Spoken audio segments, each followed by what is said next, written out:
यदि मेरे आने से रत्ती भर भी फर्क पड़ता है तो मैं बार बार आऊंगी और उठाऊंगी और समझाऊंगी कि हाँ, पढ़ने से फर्क पड़ेगा। शिवानी संगीत में भी बहुत ज्यादा है, शिवानी पढ़ने में भी बहुत अच्छी है, और यदि शिवानी कुछ बन जाती है तो शिवानी आगे 10 शिवानी को और प्रेरित कर देगी बनने के लिए।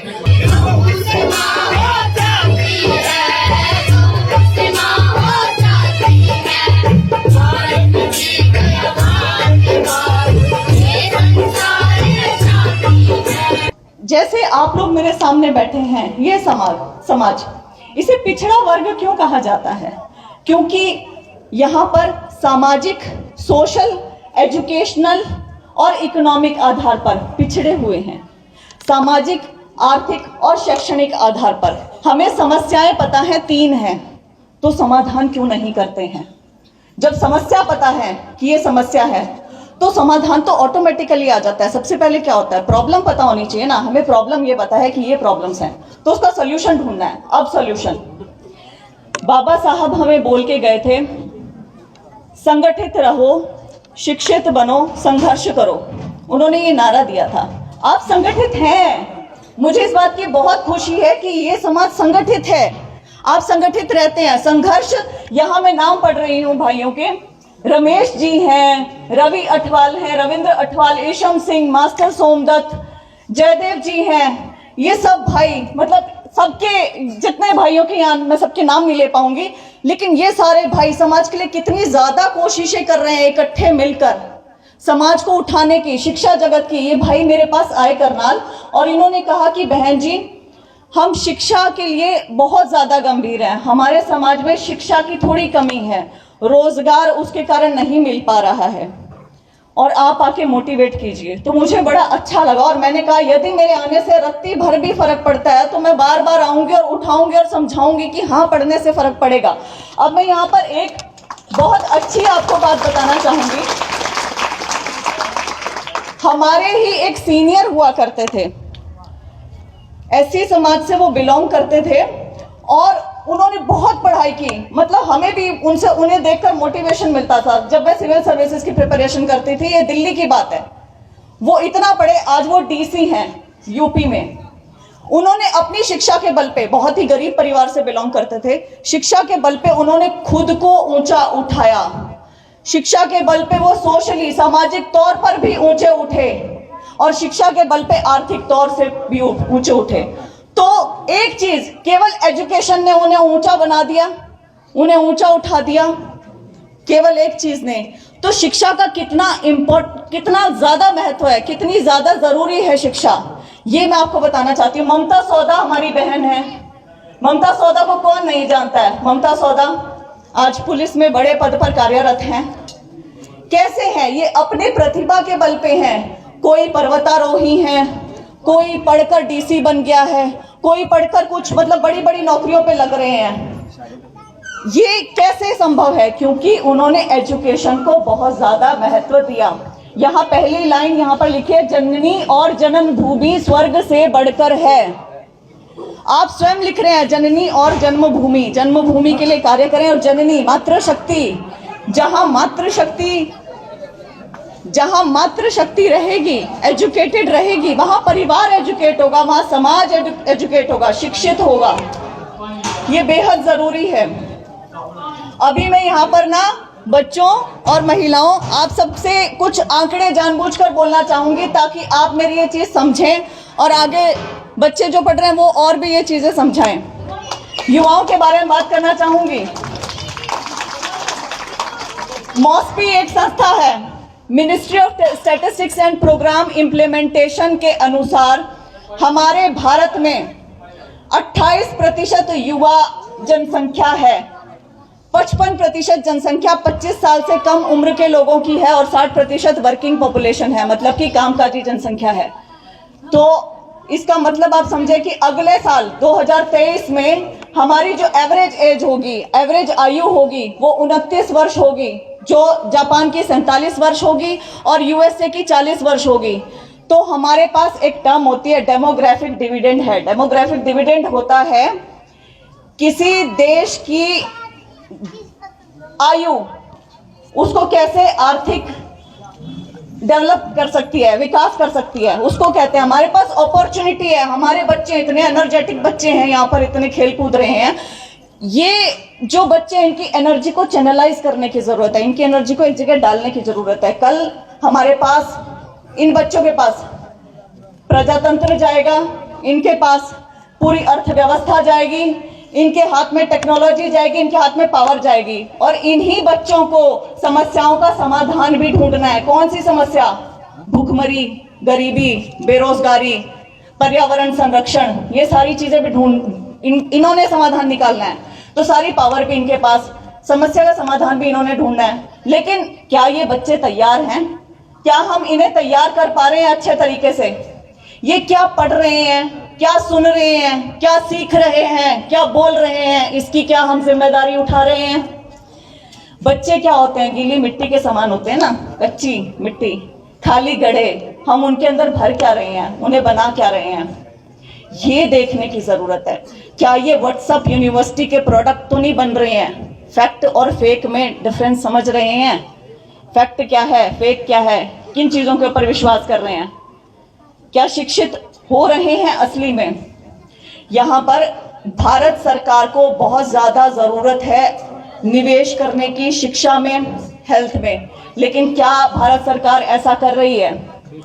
मेरे इस समाज के बच्चे सबसे ज्यादा सरकारी स्कूलों में पढ़ते हैं।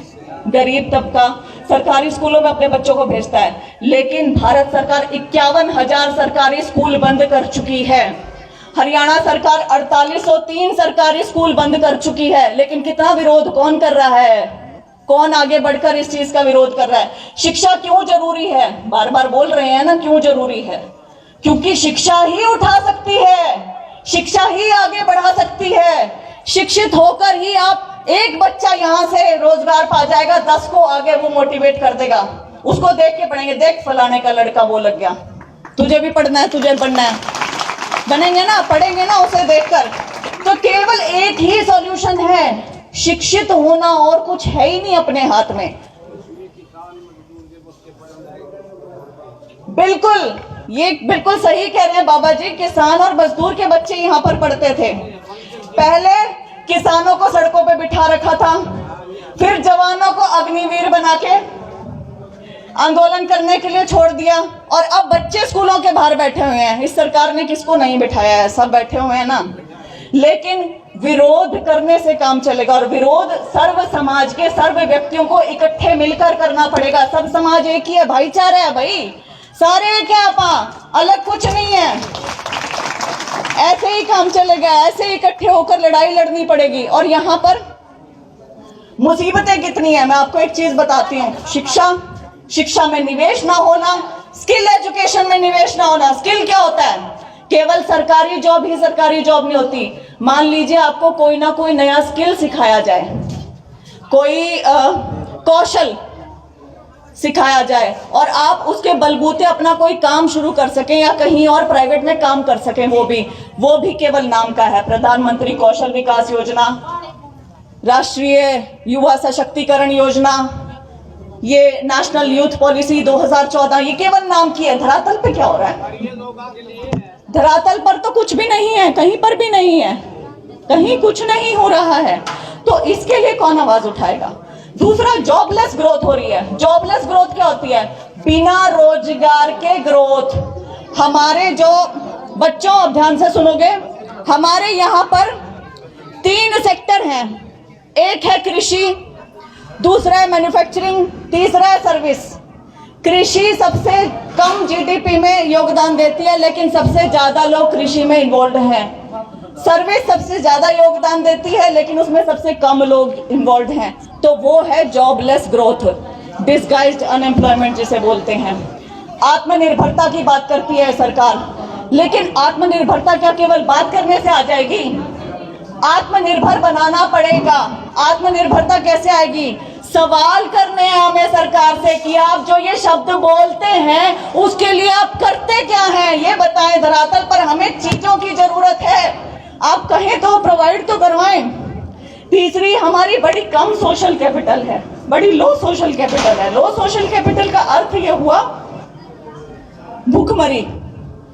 माल न्यूट्रिशन, स्टंटेड ग्रोथ, बच्चे छोटे हाइट के रह जाते हैं, सही से शरीर का विकास नहीं हो पा रहा है, लड़कियां अनीमिया का शिकार हैं, खून की कमी, ये जो है ना ये हमारी यूथ की प्रोडक्टिविटी को घटा रहा है, तो इस पर भी ध्यान देने की ज़रूरत है। साथ ही शिक्षा के साथ मैं हमेशा कहती हूँ कि केवल शिक्षा नहीं, अच्छा मनुष्य भी बनना है, हमें वर्च्यूज भी डेवलप करने हैं अपने अंदर। हमें ना केवल पढ़ना है, हमें अच्छा विवेकशील संयमी, जैसे भगवान राम थे ना, अभी यहाँ बाबा जी ने कहा था रामायण क्या है, आपने ये सवाल किया था बाबा जी, आपको पता है मैं आपको कब से नोटिस कर रही थी। हाँ वो तो है ही, उसके साथ मैं आपको बताती हूँ रामायण बड़ी अच्छी अच्छी शिक्षा देती है। कौन सी शिक्षा? बुराई पर अच्छाई की जीत, अल्टीमेटली अच्छा ही जीतता है, बुरा चाहे कहीं कितना लंबा खिंच जाए लेकिन अच्छा तो जीतेगा ही जीतेगा। रामायण ये सिखाती है। दूसरी चीज, बिल्कुल दूसरी चीज रामायण क्या सिखाती है? रिश्ते बहुत बड़े होते हैं ऐश्वर्य से। भरत ने राज छोड़ दिया, अपने भाई की चप्पल रखी थी वहां पे, उनकी पादुकाएं रख के उन्होंने वो किया, तो उन्होंने रिश्तों को महत्व दिया। क्या सिखाती हैं ये सब चीजें? सिखाती हैं ना संपूर्ण भक्ति हनुमान की तरफ से, आंख बंद करके संपूर्ण, बिल्कुल कि भाई अपना सीना चीर कर बस मेरे प्रभु राम मेरे मन में, वो चीज, ये चीज सिखाती। तो ये सारी चीजें मैं आपको बताना चाहती हूँ कि वर्च्यूज हमें ईमानदार होना चाहिए, विवेकशील होना चाहिए, संयमी होना चाहिए, साथ ही करेक्ट डिसीजन मेकिंग, सही निर्णय लेना बहुत जरूरी होता है। और ये मैं महिलाओं को खासकर कहूंगी, महिलाएं बड़ी मतलब संकोची, और मैं क्या कहूँ मेरी बहनों, माताओं, बच्चियों, यहाँ पे छोटी बेटियों, इन सबको, कि हम लोग डरते बहुत हैं, हम अपनी बात नहीं कह पाते हैं, निर्णय नहीं ले पाते हैं, डिसीजन मेकिंग कैपेसिटी नहीं है हमारे अंदर। वो क्यों नहीं है? क्योंकि शिक्षित नहीं है। शिक्षा वो शेरनी है बाबा साहब का, आपने मास्टर जी ने यहाँ बोला था, महावीर जी ने, शिक्षा वो शेरनी है जिसका दूध जो भी पिएगा वो दहाड़ेगा। तो वो दहाड़ कब आती है? जब शिक्षित हो पाएंगे। तो राइट डिसीजन मेकिंग, साथ ही आर्थिक आजादी बेहद जरूरी है। यहाँ जितने भी मौजूद मेरे भाई बहन, जितने भी लोग यहाँ पे मौजूद हैं, वो एक चीज मेरी बड़े ध्यान से सुनना। पहली चीज डिसीजन मेकिंग, दूसरी आर्थिक आजादी। आर्थिक आजादी चाहिए ही चाहिए, और किस उम्र तक आपको चाहिए आप डिसाइड करो कि इस उम्र तक मैं आर्थिक आजाद हो जाऊंगा या हो जाऊंगी। इस उम्र के बाद से मैं अपने माँ बाप से 1 रुपया नहीं खर्च करने वाला या लेने वाला या लेने वाली, और इसके आगे अब मैं खुद अपना खर्चा चलाऊंगी, खुद कैसे भी खड़ी होंगी। ये वाली आर्थिक आजादी बेहद जरूरी है। और इसके साथ ही आती है स्वतंत्रता। आर्थिक आजादी ही असली स्वतंत्रता है, ये आपको हासिल करनी है। ये वाली चीजें जो हैं ये बेहद जरूरी हैं। ये कैसे भी करके, चाहे मैं गवर्नमेंट की जॉब लगूं, चाहे मैं प्राइवेट लगूं, चाहे मैं कैसे भी लगूं, ये मेरे को करना ही करना है। और ये कैसे होगा? ये केवल सपनों से नहीं होगा, केवल सोचने भर से नहीं होगा, ये करने से होगा, आपके प्रयासों से होगा। और उसके लिए आप क्या प्रयास कर रहे हैं उसे देखना बेहद जरूरी है। प्रयास भी उसी लेवल के होने चाहिए।